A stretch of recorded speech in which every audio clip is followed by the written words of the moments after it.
importantes sont encore bien présentes dans les mémoires des usagers. Il aura pourtant fallu plusieurs décennies d'études, de discussions et de débats entre partisans et détracteurs avant d'en lancer la construction. Mais une fois la décision prise, c'est en un temps record d'un peu plus d'un an et demi que l'édifice a été réalisé. Il s'étire sur une courbe d'environ 3 km de longueur à une hauteur maximum de 30 mètres au-dessus des eaux. Son tablier large de 15 mètres et demi intègre une voie de circulation à double sens et 2 pistes cyclables, chacune protégée du vent par des parapets latéraux. Le pont s'appuie sur 28 piliers de 5 mètres et demi de diamètre et repose sur des appuis ressemblant à d'immenses tabourets enfoncés de 16 mètres dans les fonds calcaires. Les travaux de fondation ont été exécutés sous l'eau et le coulage du béton directement depuis 2 centrales installées sur des pontons flottants qui étaient équipés d'une plateforme de type recherche pétrolière. La mise en place des poussoirs, éléments préfabriqués composant le tablier, a été réalisée au moyen d'une poutre de lancement d'environ 300 mètres de long et 50 mètres de hauteur, conçue et construite spécialement pour l'édification du pont. Le pont de l'île de Ré s'est ouvert à la circulation en mai 1988. Plus de 2,5 millions de véhicules l'empruntent chaque année, soit environ 7 000 par jour. Pour l'anecdote, Croisière Interrail fut créée la même année.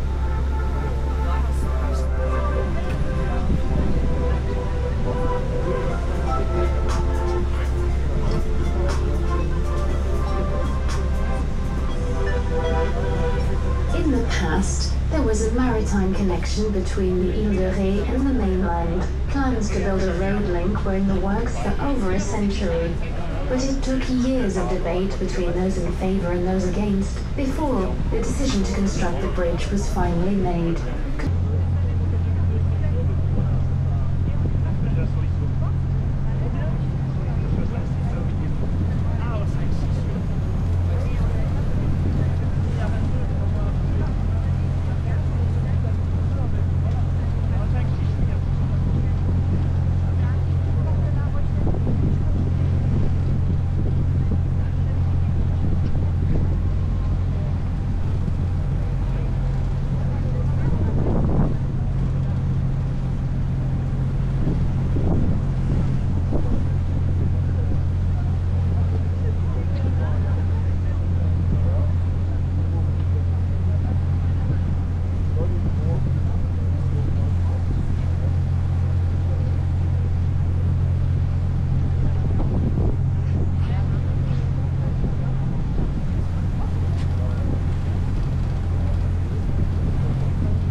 que seulement les personnes en escale à La Rochelle peuvent débarquer. Les autres passagers qui viennent à bord pour la route sur Fort Boyard Index à 10h45. Il y a quelques personnes remarquent et quelques personnes aussi. Pour les personnes qui débarquent, déjà bonne journée à vous et soyez là 15 minutes avant le départ ce soir pour le...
1914, c'est sous Napoléon que le projet refait surface. Les travaux seront sans cesse interrompus à cause de météo, de conflits politiques ou de batailles navales, et l'empereur ne verra pas le moindre fort sortir de l'eau. Quelques dizaines d'années ont passé. Une période de paix s'installe et de nouvelles techniques, dont celle du béton armé, vont enfin permettre de stabiliser les fondations. C'est ainsi qu'en 1866, après que le siècle d'acharnement et d'abandon successifs, le fort sera finalement construit en seulement 20 ans. Granit pour le socle et calcaire pour la muraille de plus de 2 mètres d'épaisseur, 68 mètres de long, 31 mètres de large, 20 mètres de haut, Fort Boyard est enfin paré tel un navire de guerre. Mais malheureusement un peu trop tard et sans les canons prévus à l'origine. En effet, avec les progrès de l'artillerie, les batteries disposées sur Aix et Orléans peuvent croiser le tir et protéger l'estuaire sans l'aide de Fort Boyard. Ce chantier colossal et finalement inutile aura coûté l'équivalent aujourd'hui de plus de 150 millions d'euros. Il sera malgré tout utilisé comme prison ou décor de cinéma, puis finalement abandonné aux mouettes et aux embruns. Racheté par le conseil départemental de Charente-Maritime en 1990, qui, avec l'aide d'une société de production, fera de lui la vedette internationale du jeu télévisé Les Clés de Fort Boyard. Aujourd'hui, c'est aussi l'envers du décor que nous vous invitons à découvrir. Tout d'abord, cette plateforme logistique sur pilotis qui permet de débarquer en toute sécurité hommes, animaux et matériel. Jusqu'à 150 personnes l'utilisent tous les jours pendant les tournages de mai à juillet. Télévisions françaises et étrangères des 4 coins du monde se partagent les mêmes moyens, équipes techniques et génériques musicales. Imaginez que derrière ces murs grouille l'équivalent d'une petite ville en toute complète avec cuisine, infirmerie, atelier, studio d'enregistrement, animalerie. Elle ne compte pas moins de 35 corps de métiers différents. Les plus célèbres sont les comédiens, dont l'emblématique Père Fouras, perché en haut de la vigie qui est propre à chaque pays. Il connut chez nous plusieurs identités, dont la plus étonnante et la plus fidèle fut celle d'un breton atypique, également concepteur d'épreuves pour Fort Boyard, mais aussi pour l'émission Koh-Lanta, dont la fameuse finale sur les poteaux. En ce qui concerne les animaux, ils arrivent avant tout le monde sur le fort pour s'y acclimater et dorment sur place. Parmi eux, 3 tigres, une centaine de serpents, autant de grosses araignées et scorpions, des souris, grenouilles, lézards, mille-pattes, vers, cafards, mais aussi des mouches dont il faut gérer l'éclosion programmée pour le début de chaque épreuve. De leur côté, les tigres, une fois repus par une dizaine de poulets quotidiens, mènent une vie paisible pendant 2 mois sur les forts. And hundreds of mice, frogs, lizards, centipedes, worms, and cockroaches. From the end of July, this amazing menagerie returns to private vivariums, while the tigers join other shows on the stages of Puy du Fou or various film sets. This abandoned fort has thus ended up experiencing great adventures and great revenge by becoming the main emblem of the department.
Fort Boyard.